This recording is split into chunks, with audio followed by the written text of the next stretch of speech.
So let's continue that PSHA discussion, and let's try to finish it today.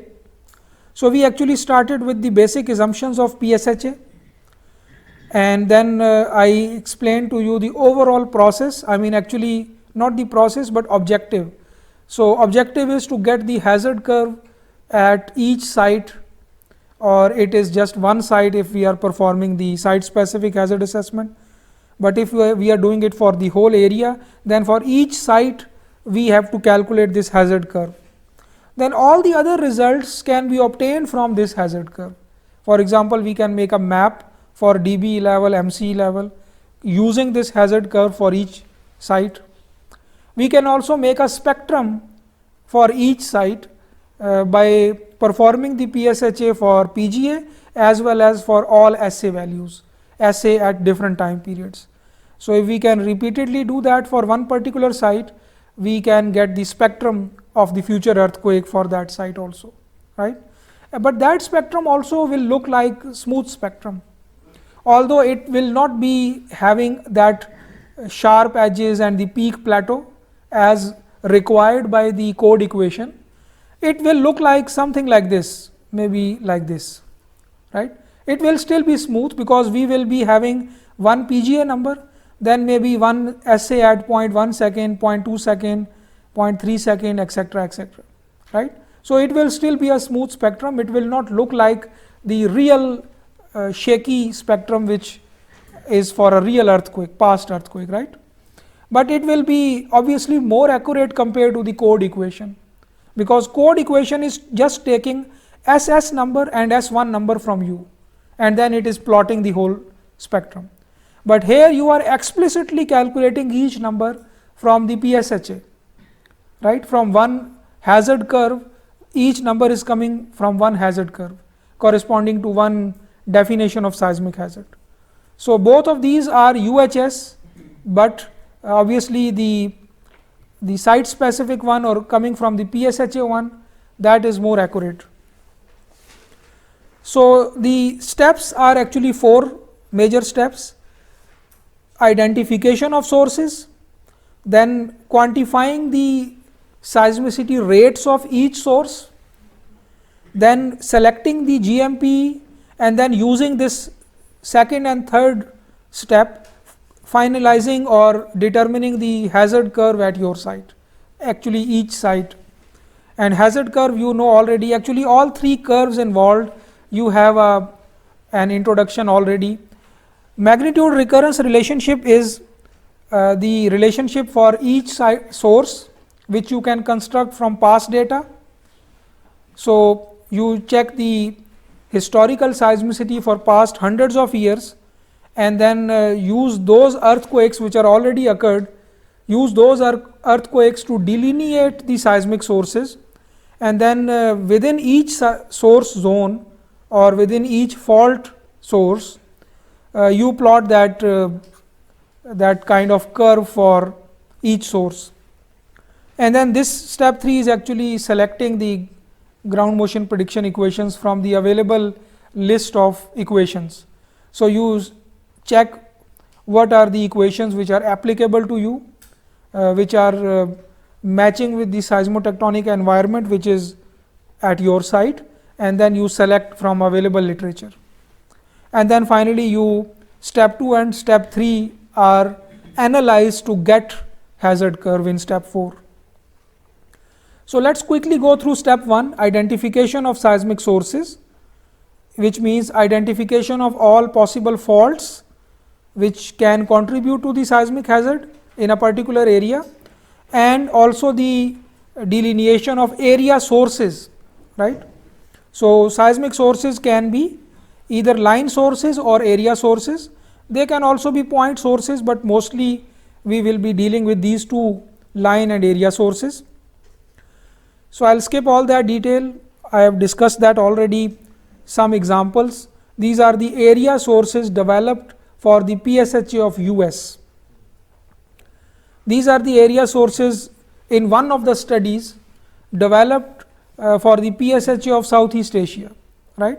So both of the considerations are kept in mind while making these area sources or delineating these area sources. One is the pattern of historical seismicity, the clusters of earthquake and all that, and second is the seismotectonic environment, the orientation and types and faulting mechanisms of different faults, right. So, in Pakistan, obviously you will start your study with the understanding of all known faults, what are their types, where they are actually located, and all the seismotectonic features.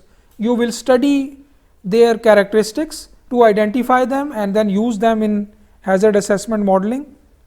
So, one example here is shown that major tectonics in Pakistan are shown here. Obviously, these triangular marks, they show a thrust kind of a fault, and then thin line shows the strike slip. So, these are all thin lines, they are strike slip faults. Then you will also look at the historical seismicity of your study region. So, you will get that data of, let's say, 100 years or 200 years, whatever the data is available. For last 50 or 60 years, we may get the instrumental data, like we more accurately know that this earthquake has this epicenter, but for maybe more than 100 years, we can approximately identify the epicenter.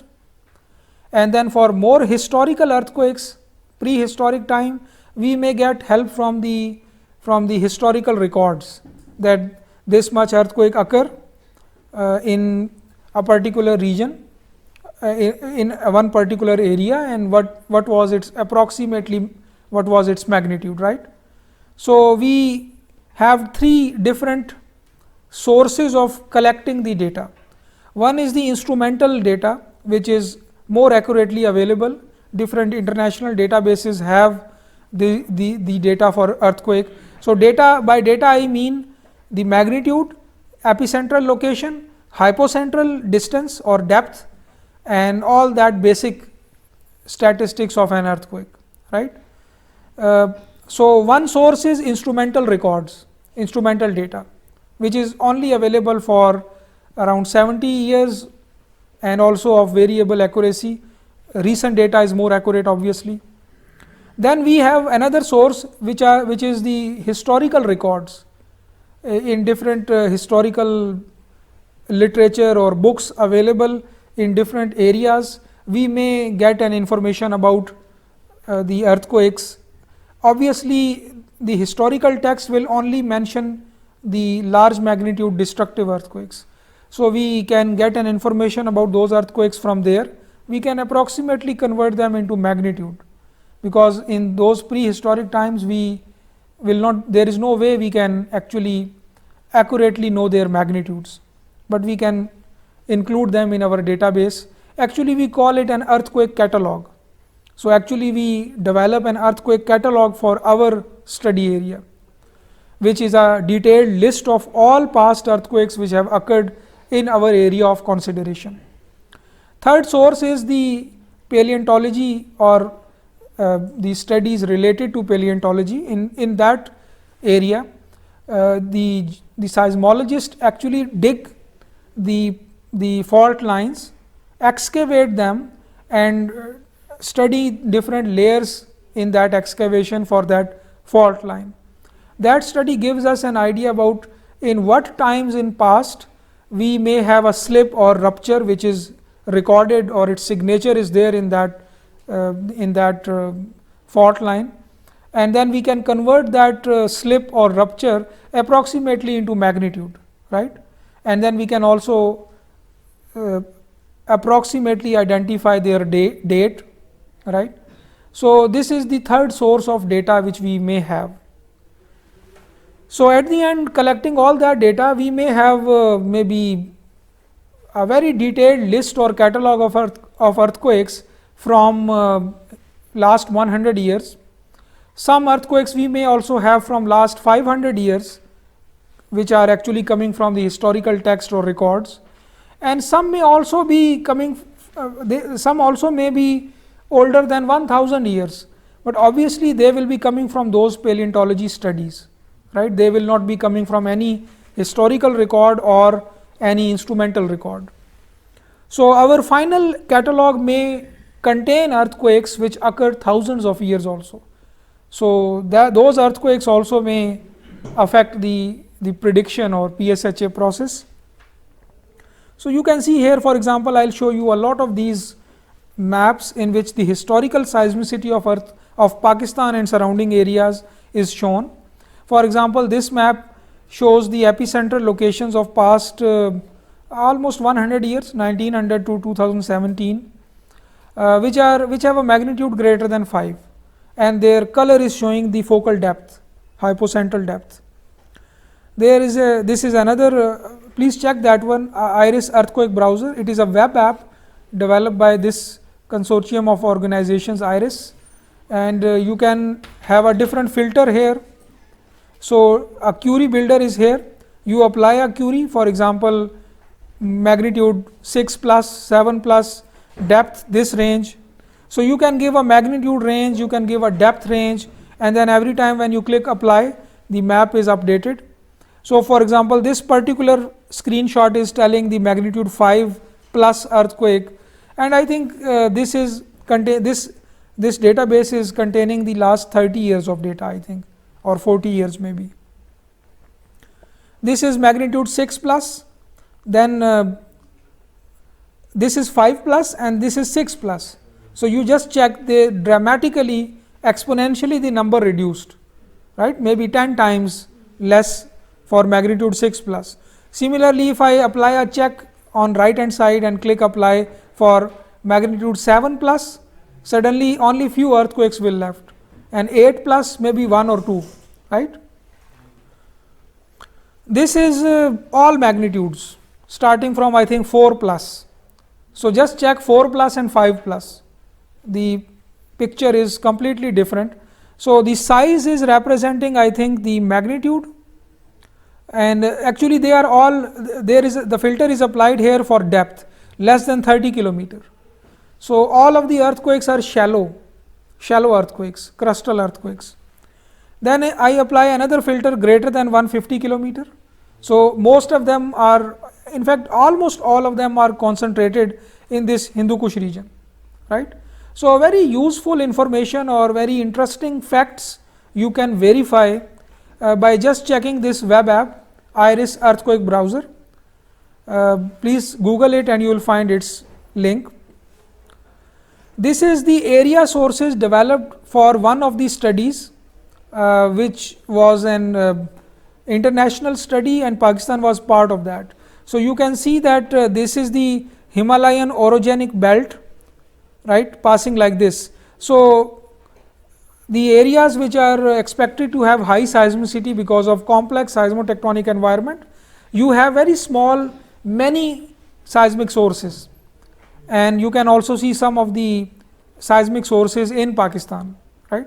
So, they are rectangles or some other quadrilaterals, these are seismic source zones or area sources. This is another study by Pakistan Meteorological Department and NORSAR, it is a Norwegian agency, and this is the the area sources which they considered. So, South Punjab and Sindh region is not much seismically active compared to other regions. So, they make a very big one area source number 11 there, but in Quetta, Balochistan and some other regions they may make a smaller area sources, right. So, but again it is still the choice of hazard analyst, right. So, when I say that 14 is one area source, I am basically assuming that the seismicity in all that 14 region is same. So, earthquake can occur here and the possibility of coming here is same as on the other end, right. So, please keep those assumptions in mind while making that area sources or understanding them. Another study by NESPAC, 17 area sources were developed. So, now they name them in different alphabets, but this is, so there is a fault line passing like this, Chaman fault for example, or some other Allaband fault. So, they actually make an area source which is in parallel to that fault. This is PSHA for one city, Islamabad. So either you do it for whole country, one province, one city, procedure is same. So the historical seismicity of Islamabad and surrounding regions obviously was considered. Each dot is actually one earthquake, and the study is I mean it makes these area sources 1 to 7, I think, and Islamabad obviously would be somewhere in the middle. So obviously when you want to make or perform the PSHA for one particular city, it's not that you only consider that city, you have to have a buffer zone. All those seismic sources which may lie outside of that area but may affect the seismicity within that area, you have to consider them, all of them, right. This is our study in NUST. We divide the whole country into maybe some area sources which are here, 23 area sources, I think. So you can see here that many of the area sources are outside the administrative boundary of Pakistan, but they can affect the PGA and SS and S1 within Pakistan. So we included them in our analysis, right. And again, the area sources can be of different types. I mean, you can also take one slice of depth and declare it as one area source, because some earthquakes which you see in that, for example in this figure, each dot is one earthquake, but some earthquakes will be shallow, some will be deep. Obviously deep earthquakes will contribute less to the future PGA number, right, hazard. Shallow will contribute more. So which means that when you make an area source, let's say area source number 2, and you do not classify based on the depth, in that case you are saying that deep and shallow earthquake is equally responsible, which is not true. So what we sometimes do, that in the same area we make two sources, one is shallow, one is deep, right. So the shallow area source, only those earthquakes are counted in that area source which are shallow, and then in the same area we also can make a deep area source, and those earthquakes which are deep, they are accounted in that area source, right. So for example, I can make another area source, and in the same space, in the same area which is occupied by 2, I can call it as maybe total are 7, so I can call it 8, and then I can say that if there are 100 earthquakes in that source zone and 80 of them are shallow, I can give 80 earthquakes to zone 2, source 2, and remaining 20 which are deep, I can give it to source 8, right. So in the same place I have two sources, one contain 80 earthquakes, one contain 20 earthquakes, and the source to site distance for both sources will be different, right. It will be less for zone 2, it will be more for zone 8, right.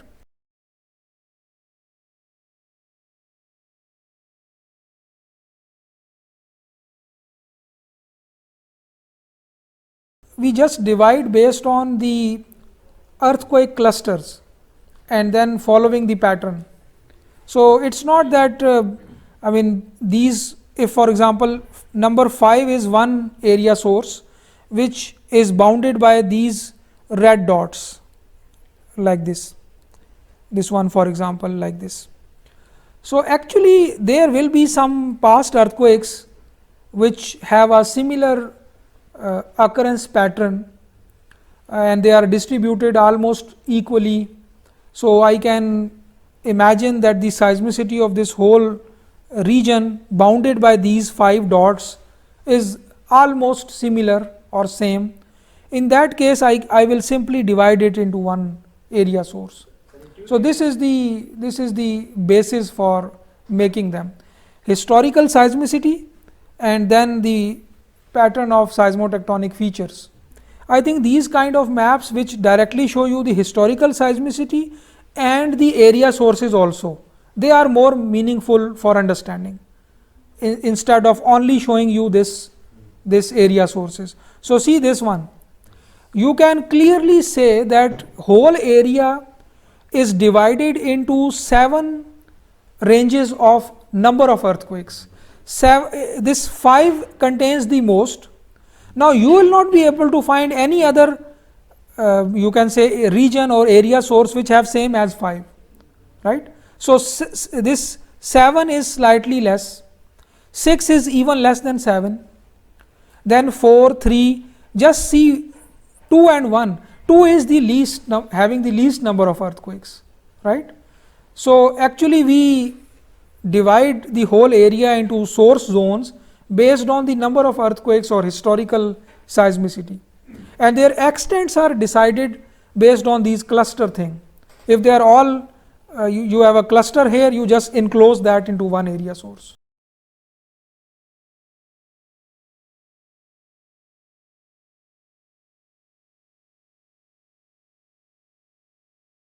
Imagine that you have this area source and this is a fault line, right.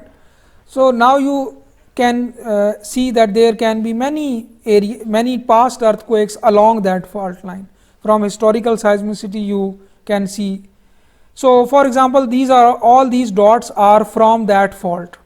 How we know that they are from that fault? Because they lie in the vicinity of that fault. So that fault is the only possible explanation for those earthquakes, right. So now we have two options.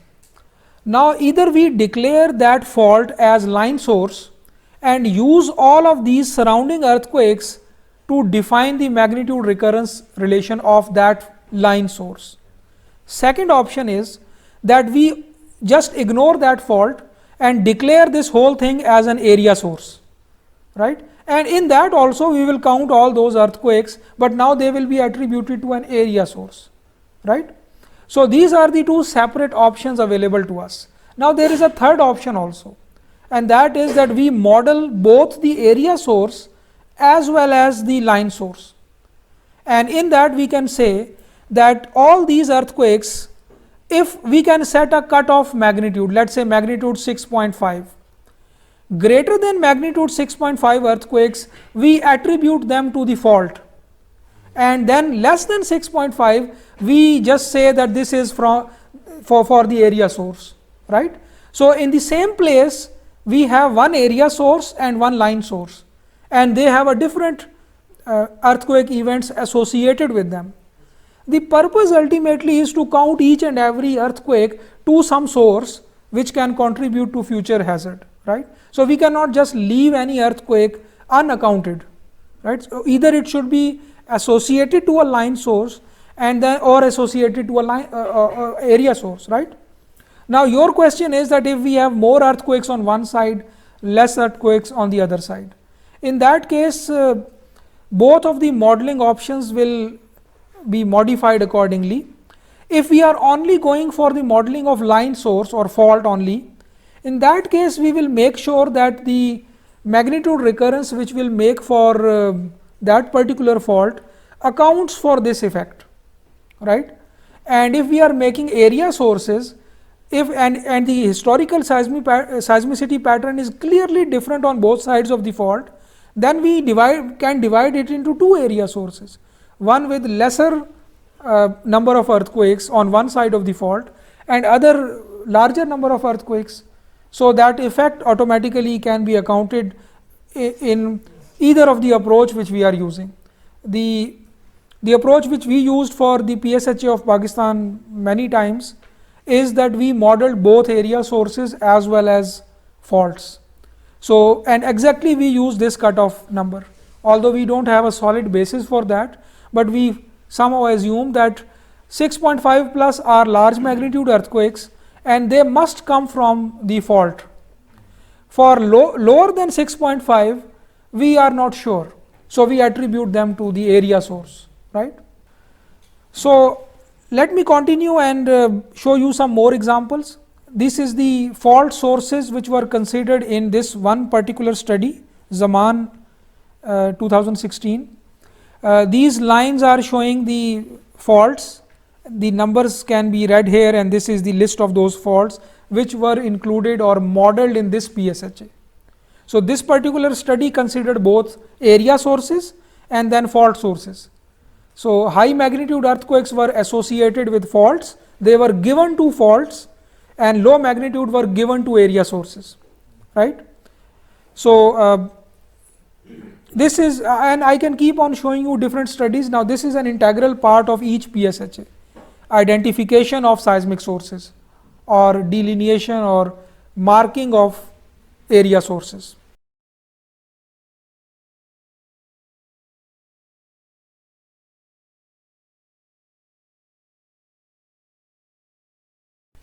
Several guidelines are available for that, but it really depends on the seismicity pattern of surrounding region, right.